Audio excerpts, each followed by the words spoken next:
వసుదేవసుతం దేవం కంసచాణూరమర్దనం దేవకీ పరమానందం కృష్ణం వందే జగద్గురుం. ఓం శ్రీ రాధాకృష్ణాభ్యాం నమః. ఓం కృష్ణం వందే జగద్గురుం, అర్జునం వందే జగదేక వీరం. మనకి ఇప్పుడు గ్రహాల మార్పు జరగబోతుంది. ఎలా? గురుగ్రహము 2 అక్టోబర్ 2 జూన్ 2026 సంవత్సరం నుంచి మనకి మిథున రాశి నుంచి కర్కాటక రాశిలోకి మారుతున్నాడు. దీనివల్ల కొన్ని రాశుల వారికి మేలు జరుగుతుంది, కొన్ని రాశుల వారికి యావరేజ్గా ఉంటుంది, కొన్ని రాశుల వారికి బిలో యావరేజ్గా ఉంటుంది. అయితే ఈ నెలలో కొన్ని రాశులు మారుతున్నాయి అన్నమాట. అవేంటో మనం చూద్దాం. ఇప్పుడు మనకి 15 జూన్ 2026 సంవత్సరంలో మిథున రాశిలోకి రవి మారుతున్నాడు. అలాగే 20 జూన్ 2026 సంవత్సరం నుంచి కుజుడు వృషభ రాశిలోకి మారుతున్నాడు. అలాగే 22 జూన్ 2026 సంవత్సరం నుంచి మనకి బుధుడు కర్కాటక రాశిలోకి మారుతున్నాడు. తర్వాత 29 జూన్ 2026 సంవత్సరంలో కర్కాటక రాశిలో బుధుడు వక్రిస్తున్నాడు. ఇన్ని జరుగుతున్నాయి అన్నమాట జూన్ నెలలో. అంటే 1/6/2026 సంవత్సరంలో కర్కాటకంలోకి గురుడు రాత్రి 1:50 తర్వాత మారుతున్నాడు కాబట్టి 2వ తారీఖు అంటున్నాం. అలాగే 8/6/2026 సంవత్సరంలో కర్కాటకంలోకి శుక్రుడు మారుతున్నాడు. ఈ యొక్క గ్రహ సంపుటి వల్ల మనకి ఏ గ్రహాలకి ఏమి ఫలితాలు వస్తాయో మనం తెలుసుకుందాం. తెలుసుకునే ముందు మనం ఒక విషయం తెలుసుకోవాలి. గురుగ్రహము 12 సంవత్సరాలకు ఒకసారి మారుతుంది. 12 సంవత్సరాలకు ఒకసారి మారినప్పుడు మనకి ఏమవుతుందంటే ఈ గురుగ్రహము అనేకమైనటువంటి శుభ ఫలితాలను ఇస్తుంది కొన్ని రాశుల వారికి. ఈ యొక్క కుంభరాశిలో ఉన్నటువంటి రాహువు ఈ జూన్ నెలంతా కూడా కుంభరాశిలో ఉంటాడు. కేతువు మరి మనకి సింహరాశిలోనే ఉంటాడు. మీనరాశిలో శని ఉన్నాడు. ఈ యొక్క ప్లానెట్స్ కాంబినేషన్ వల్ల మనం ఏమనుకుంటామంటే ఒక అద్భుతాలు జరగబోతున్నాయేమో. ఇప్పుడు అందరూ కూడా చెప్పేదాన్ని బట్టి మిథున రాశి వారికి అందరికీ అద్భుతాలు జరగబోతున్నాయి అనుకుంటున్నారు. ఏం అద్భుతాలండి గురువు గారు మిథున రాశి వారికి అని చాలా మంది అడిగారు.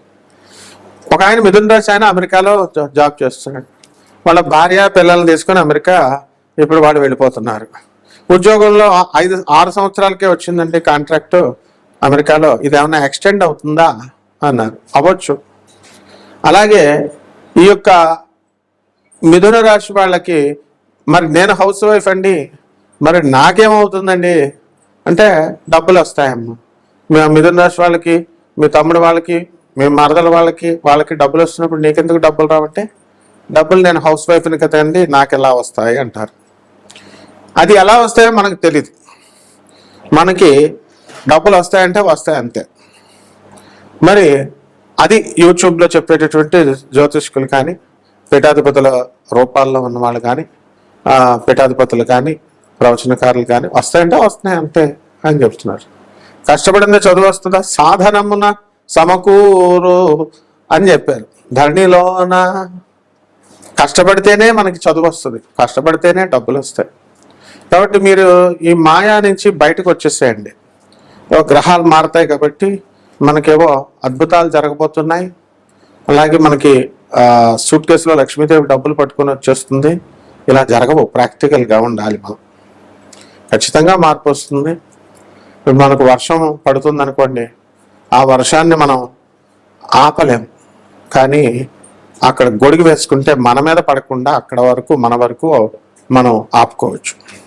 ఒకసారి స్వామి వివేకానందుల వారు ఆయన ట్రైన్లో ప్రయాణం చేస్తున్నారు. ఆయన పక్కన ఉన్నటువంటి వ్యక్తి ఒకడు అడుగుతాడు, ఏమండి మరి ఇప్పుడు భోజనం సమయం అయిందండి, లంచ్ సమయం, మరి ఎలాగ వస్తుందండి మీకు భోజనము అని అడుగుతారు. అడిగితే భగవంతుడు పంపిస్తాడు అని అంటాడు. దేవుడు ఎలా పంపిస్తాడండి అని అడిగితే, సరే అది అయిపోయింది. నాగ్పూర్ స్టేషన్ వచ్చింది. ఆ స్టేషన్ వచ్చినప్పుడు అక్కడ నరేంద్ర నరేంద్ర అని చెప్పి పిలుస్తూ వివేకానంద అసలు పేరు అనమాట నరేంద్రుడు. ఆయన వచ్చి ఆ పేరుతో పిలిస్తే ఇదిగో మీకు ఇమ్మన్నారు అని చెప్పేసి ఆ యొక్క మంచి మంచి చక్కగా పెద్ద పెద్ద క్యారేజీల్లో భోజనాలు ఇచ్చారు.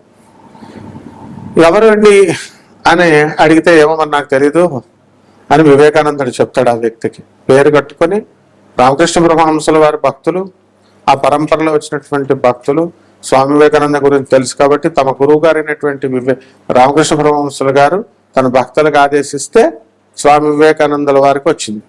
అలా మనము ఏ పనులు కూడా మనము కష్టపడి దానికోసం మనం వెయిట్ చేయాల్సినటువంటి అవసరం లేదు. మనం చేయాల్సింది ఏమిటి అంటే భగవంతుడి మీద అపారమైనటువంటి విశ్వాసం, గురు పరంపరలో మనము ఉండాలి. ఆ గురు పరంపర దగ్గర ఉన్నటువంటి గురువులను అంటిపెట్టుకుని ఉండాలి. అప్పుడు మనకి ఆ గురు సిస్టమ్ వస్తుంది. పరమహంస యోగానందుల వారు, మా గురువు గారు అయినటువంటి పరమహంస యోగానందుల వారు మరి ఒక యోగి ఆత్మకథలను తర్వాత ఆయన మామూలుగా కూడా చెప్తూ ఉంటారు. ఏమని చెప్తారంటే గురువు అనేటటువంటి వాడిని భగవంతుడు డిజిగ్నేట్ చేస్తాడు, నువ్వు గురువుగా ఉండు, వీళ్ళని తీర్చిదిద్దు అని. అలాగే ఆ యొక్క గురు పరంపరలో ఉన్నటువంటి ఆ గురు సిస్టంలో ఉన్నటువంటి శక్తి మనకి అడ్వైస్ చేస్తుంది, మనల్ని ఎప్పటికప్పుడు మనల్ని సంరక్షిస్తూ ఉంటుంది. ఇది గురుడు ఎగ్జాక్ట్గా చేసే పనులు. కాబట్టి ఎవరెవరో 300 సంవత్సరాలకు ఒకసారి వస్తుంది, గురుడు మారిపోతున్నాడు. ప్రతి సంవత్సరం గురుడు మారుతాడు. ఒక్కొక్క రాశిలోకి 12 రాశులకు 12 సంవత్సరాలకు ఒకసారి మారుతాడు. ఇది పెద్ద వింత కాదు. కానీ అలా మనకి ఏదో వండర్స్ జరుగుతున్నాయి, మీరు ఈ మాల వేసుకోండి, లేకపోతే ఈ సింధూరం పెట్టుకోండి, ఈ పూజ చేసుకోండి, ఆ హోమం చేసుకోండి, ఇలాంటివి ఏమీ అవసరం లేదు. మీకు ₹1 ఖర్చు అవ్వకుండా మీకు స్వామి వివేకానందుల వారు చెప్పారు.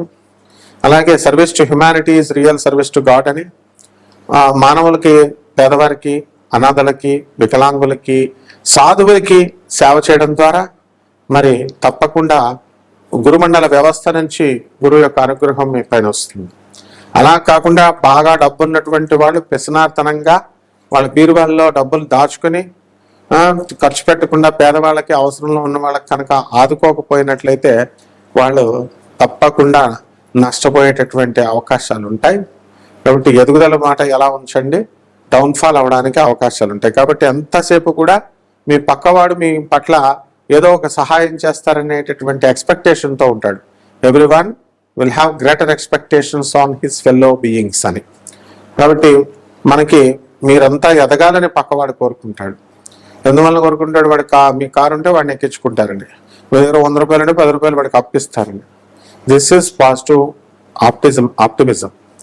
అందువలన ఇదంతా కూడా స్వామి వివేకానందుడు, జగద్గురు ఆదిశంకరాచార్యులు వారు, ప్రభాత రంజన్ సర్కార్, ఆనందమూర్తి గారు ఇలాంటి వాళ్ళు చెప్పేవి. కాబట్టి మీ అందరూ కూడా ఇది కోటాను కోట్ల మందికి కామన్ ప్లాట్ఫారం మీద చెప్పబడేటటువంటి ఈ యొక్క రాశి ఫలాలు. దాన్ని ఒక్కొక్క వారీగా ఒక్కొక్క 12 రాశుల వారికి కూడా ఒక్కొక్కళ్ళకి మీకు ఎలాంటి ఫలితాలు ఇస్తుంది అనేటటువంటిది మనము ఈ గోచార రీత్యా మనం తెలుసుకుందాం. వ్యక్తిగత జాతకాల ద్వారా మాత్రమే తెలుస్తుంది. సో వ్యక్తిగత జాతకాల ద్వారా మీ జాతకంలో మీరు ఇల్లు ఎప్పుడు కడతారు, ఇవన్నీ చేస్తారు, మనం చదువు ఎప్పుడు వస్తుంది, ఇలాంటివన్నీ కూడా మనకు తెలుస్తాయి. నాసా లైవ్ రిపోర్ట్స్ని బట్టి మనం చెప్పడం అనేటటువంటిది జరుగుతుంది. కాబట్టి ఈ గురు మార్పు వల్ల ఏ ఏ రాశుల వారికి ఎలాంటి జరగబోతున్నాయి అనేటటువంటిది విడివిడిగా ఒక్కొక్క రాశి వారిని చూసి తెలుసుకుందాం. మీనరాశి. ఈ మీనరాశి వారికి అందరికీ కూడా ఎల్నెట్స్ అని ఎక్కువగా ఉంది. అందరి వల్ల ఇప్పుడు ఎంతో అవమానాలు పొందుతూ వస్తున్నారు మీరు. అయితే ఈ గురు సంచారం వలన 2 జూన్ 2026 సంవత్సరం నుంచి లబ్ధి పొందేది ఎక్కువగా మీరే. కాబట్టి ఈ రాశి వారికి ఏంటంటే మనకి అర్ధాష్టమంలో ఉన్నటువంటి గురుగ్రహ ప్రభావం వల్ల అనేకమైనటువంటి సమస్యలు ఇప్పుడు దాకా మీరు ఎత్తుకుంటూ వచ్చారు. ఈ యొక్క గురుగ్రహ డిస్ప్లేస్మెంట్ వల్ల మీరు చేసేటటువంటి ఉద్యోగం దగ్గర కొత్త ఉద్యోగాల్లోకి మీరు వెళ్ళడం జరుగుతుంది, కొత్త ప్లేసులకు మీరు మారడం జరుగుతుంది. ఇంకా ఎక్కువ మాట్లాడితే ప్రమోషన్స్ తథ్యం మీకు. కాబట్టి ఈ రాశి వారికి అందరికీ కూడా మీరు ఎంతో ముందుకు వెళ్తారు జీవితంలో. తర్వాత చక్కగా ఈ యొక్క మీనరాశి వారికి అందరికీ కూడా విద్యార్థులు చదువు మాకు ఇంతవరకు సరిగ్గా రావడం లేదండి అనుకునేటటువంటి వాళ్ళందరూ కూడా మంచిగా చదవడం ప్రారంభిస్తారు, మంచిగా చదువు వస్తుంది. అలాగే మీరు కోరుకున్న కాలేజీల్లో మీకు సీట్లు వస్తాయి, కోరుకున్న కోర్సుల్లో మీకు సీట్లు రావడం జరుగుతాయి. అనుకున్న పనులన్నీ కూడా ఏవి కూడా పెండింగ్ లేకుండా చకచక మీరు ముందుకు వెళ్ళడం అనేటటువంటివి జరుగుతాయి. అలాగే ఈ మీనరాశి వారు కొత్తగా కాపురాలు మీరు పెడతారు. ఇంతవరకు మీరు పెళ్ళిళ్ళు కానటువంటి వాళ్ళు వివాహాలు అవుతాయి. అలాగే పిల్లలు లేనటువంటి వాళ్ళకి పిల్లలు కలగడం అనేటటువంటివి జరుగుతాయి. అలాగే ఈ రాశి వారంతా కూడా సినిమా రంగంలో ఉన్నటువంటి వాళ్ళు, సాహిత్యము, సినీ, సంగీత, సాహిత్య రంగాల్లో ఉన్నటువంటి వాళ్ళకి సన్మానాలు జరగడము ఇవన్నీ కూడా జరుగుతాయి. అలాగే చక్కగా ప్రమోషన్స్ అనేటటువంటి మీకు రావడానికి అవకాశాలు ఉన్నాయి. సినిమా యాక్టర్లు మీరు తీసినటువంటి సినిమాలన్నీ కూడా మీకు మంచిగా హిట్ అయ్యి మీకు చక్కగా మంచి పేరును తీసుకురావడానికి అవకాశాలు ఎక్కువగా కనబడుతున్నాయి. అలాగే ఈ యొక్క ఎడ్యుకేషనల్ ఇన్స్టిట్యూషన్స్, కాలేజీలు, స్కూళ్ళు, బిజినెస్లు బ్రహ్మాండమైనటువంటి గ్రోత్ అనేటటువంటిది మీకు కనబడుతూ ఉంటుంది. అలాగే మెడికల్ షాప్స్ అవనివ్వండి, హాస్పిటల్స్ అవనివ్వండి, వీటి బిజినెస్లు బ్రహ్మాండంగా ఉంటాయి. కిరాణా షాపుల దగ్గర నుంచి మొత్తము అన్ని వ్యాపారాలు కూడా బ్రహ్మాండంగా ఉంటాయి. సాఫ్ట్వేర్ ఉద్యోగాలు చేసేటటువంటి వాళ్ళకి లే ఆఫ్ల వల్ల మళ్ళీ తిరిగి వీళ్ళకి ఉద్యోగాలు రావడం అనేటటువంటిది మీకు జరుగుతూ ఉంటుంది. కాబట్టి ఈ రాశి వారికి అందరికీ కూడా చక్కగా ఏది కంగారు పడకుండా, ఉద్రేక పడకుండా, ఈ ఏలినేట్స్ అనే ప్రభావం అధికంగా ఉంది కాబట్టి మీరు మీ కుటుంబంతో కలిసి ఉంటారు కాబట్టి మరి కుటుంబ సభ్యులతో మీకు ఈ యొక్క వాగ్వివాదాలు అనేటటువంటి వస్తాయి. చిన్న చిన్న విషయాలు అవనివ్వండి, పెద్ద పెద్ద విషయాలు అవనివ్వండి, వాటికి మీరు ఉద్రేకపడకూడదు. చిన్న విషయాలకి అనవసరమైనటువంటి టెన్షన్స్ పెట్టుకొని వాగ్వివాదాలు పెట్టుకోవడం ద్వారా మీ పరపతిని మీరు కోల్పోవడం జరుగుతుంది. కాబట్టి ఇలాంటివన్నీ కూడా మీ ఐడెంటిటీని మీరు ఉంచుకుంటూ జాగ్రత్తగా వెళ్ళాలి. కాబట్టి ఈ యొక్క ఉద్యోగం లేనటువంటి వారికి కూడా ఉద్యోగాలు వచ్చేటటువంటి సమయము, క్యాంపస్ ఇంటర్వ్యూలు ఇవన్నీ కూడా రావడానికి అవకాశాలు ఉన్నాయి విద్యార్థులకి. ఇక పరిహారాలు ఏమిటంటే ఏలినాటి శని కాబట్టి శని జపం చేయండి, శని స్తోత్రాలు చదవండి, శనికి కిలోం పావు నల్ల నువ్వుల్ని, నల్లని వస్త్రాలను ఇచ్చి పేద బ్రాహ్మడికి శనివారం నడిపితే 8 గంటలకి దానం చేసుకోండి. దశ మహావిచ్చల్లో ఒకటైనటువంటి మహాకాళి అమ్మవారి యొక్క హోమాన్ని, ఆ అమ్మవారి యొక్క మంత్ర జపాన్ని మీ ఇళ్లలో చేసుకోవడం ద్వారా బ్రహ్మాండంగా ఉంటుంది. అదేవిధంగా రావి చెట్టును మీరు పెంచాలి. మరి ఎక్కడో ఒక చోట మీరు పెంచి దానికి నీళ్లు పోసుకుంటూ, ఏ విధంగా అయితే తులసి దేవికి మీరు తులసి చెట్టుకి మీరు పూజ చేస్తారో ఆ విధంగా రావి చెట్టుకి ఓం శనైశ్చరాయ నమః, ఓం రాహవే నమః అంటూ ప్రదక్షిణాలు చేసుకోవడం ద్వారా బ్రహ్మాండంగా ఉంటుంది. మీ ఇళ్లలో కూడా వేసుకోవచ్చు. చెట్లు మీరు నరకూడదు, పూల చెట్లు వీటిని దేన్ని కూడా మీరు నరకూడదు. ఎఫారెస్టేషన్ అనేటటువంటిది మీరు చేయాలి, పెంచాలి మొక్కల్ని. అంతేగాని ఈ పాలు గారే చెట్లు ఉండకూడదు. ఇలాగా చెప్పేటటువంటి వాళ్ళ మాటలు విని మొక్కల్ని కనుక మీరు నరికినట్లయితే, నరికిపించినా సరే మిమ్మల్ని విక్షేపించి పడేస్తాయి. కాబట్టి ఈ రకంగా చేసుకోండి, బ్రహ్మాండంగా ఉంటుంది. శుభమస్తు.